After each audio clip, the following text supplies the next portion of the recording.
السلام عليكم ورحمة الله، ازيكم عاملين ايه؟ يا رب تكونوا بخير وبسعادة يا رب. النهاردة بقى هنعمل أكلة سمك وان شاء الله تعجبكم. هنا بقى بوريكم بقى بعد ما نضفت السمك برمي الراس بتاعته. اي نوع سمك بحب ارمي الراس بتاعته. يا رب الفيديو يعجبكم كده يا رب، وتشتركوا في القناة عشان تكبر وتنجح بيكم يا رب. انا دي تاني سنة فاتحة فيها القناة. بس مش بنزل على طول. كنت بمر بظروف صحية وحشة جدا. ادعوا دايما يا جماعة لنفسكم، ربنا يحفظكم ويحميكم من كل شر ويحسنوا نفسكم. والحمد لله يعني على كل شيء. رجعت لكم بقى، هو دوري دعوة حلوة كده، نفسي استمر كده انزل لكم فيديو كل يوم وابقى معاكم كده والقناة تكبر بيكم. فبتمنى تدوري دعوة حلوة وربنا يحفظنا ويحفظكم يا رب. هنا بقى نضفت السمك كويس وقطعت الراس بتاعته ورميتها، والدقة بتاعته بقى فلفل وثوم وملح وكمون. بملحه بقى كده وبحطه في التلاجة. نحاول بس ايه يعني نسيبه ساعتين كده في التمليح بتاعه دي الخلطة علشان يبقى حدقه كويس. لكن لو عملناه كده وقليناه في ساعتها بيبقى عادب، ما بيلحقش يتشرب من التتبيلة. وياريت نحطه في التلاجة اقل حاجة ساعتين. هنا بقى بنضف الجمبري. بقصقص بقى الشنبات بتاعته كده، وبقطع العين يعني حتة من الراس كده بالعين مش الراس كلها، زي ما انتوا شايفين كده عشان بقرف من العين. هنا برضو غسلته غسلة كويسة. ما شاء الله كان طعمه جميل. هنا بوريكم يعني اللي انا قصقصت شنباته. هنا بقى حطيته في ميه، غسلته وحطيته في ميه، وقطعت بصلايه كبيره وفلفل حامي وبارد وثوم، واحط ملح وكمون. هسيبه بقى 8 دقايق كده على النار، وما شاء الله بيبقى استوى بيبقى جميل. لو سبتيه كتير على النار يغلي هتلاقي الجمبريه وانتي بتاكليها بتشد معاكي كده. فالافضل خليها 8 دقايق كده واطفي عليه. هنا بقى قطعت بصلتين كبار للسمك، رز السمك. هنا بوريهولكوا وهو بيغلي. ما شاء الله لونه جميل وكان طعمه حلو.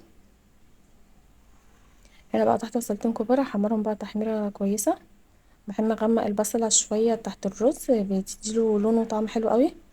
عكس ما بتعمليها كده فاتحة. هنا بقى احمرت، نزلت بالمية وهحط شوية ملح. عبال ما اغسل بقى الرز هتكون المية غليت.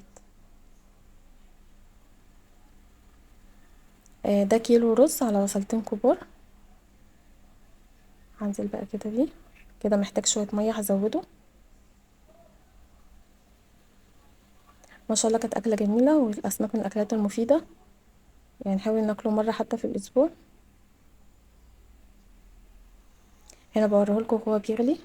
هيتشرب بقى المية بتاعته، هوطي عليه النار على نار هادية يستوى. ما شاء الله كان جميل. هنا بقى قطعت بصلايه على شويه زيت. هقلي بقى لصلصه السمك. هعمل سمك بصلصه. هنا بقى البصله احمرت، نزلت بالطماطم وهحط كمون وشويه ملح.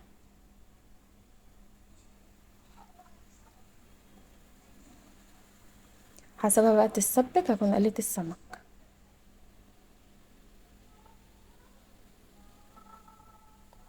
اللي ما جربش السمك بالصلصه يجربه، بيبقى طعمه حلو قوي. ساعات بقى مش بعمله بالصلصه، بخليه كله مقلي وبعمل بتنجان بالصلصه مسبك كده بيبقى طعمه حلو. لكن النهارده بقى ما عملتش بتنجان، فحبيت اسبك كده كام سمكيه.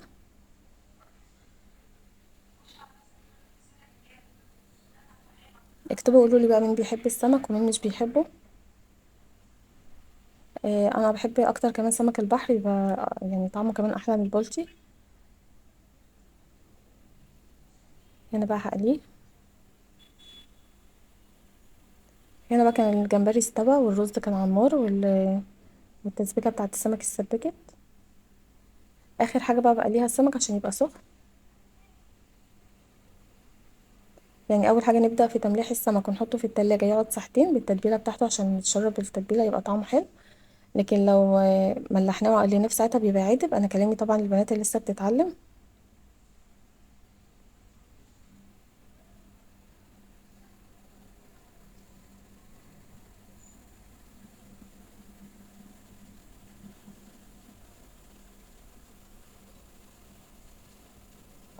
هنا بقى هحطه في التسبيكه. يا ريت بقى لما ننزل بيه كده بعد الطماطم ما اتسبكت كده ننزل بالسمك ونوطي عليه النار، يعني سيبيه كده دقيقة كده على النار او دقيقتين بيتشرب من التسبيكة ويبقى طعمه حلو، غير لما تحطيه في الصلصة كده وتطفي عليه. لما تسيبيه بس دقيقة او دقيقتين يتسبك كده بيتشرب من التسبيكة ويبقى طعمه جميل. هنا بقى كنت عملت السلطة وغرفت الاكل ما شاء الله. بس الرز شكله حلو، كان طعمه ما شاء الله جميل، والجمبري. أكلة جميلة، يا رب الفيديو يعجبكم وتشتركوا في القناة عشان تكبر تنجح بيكم. والسلام عليكم ورحمة الله.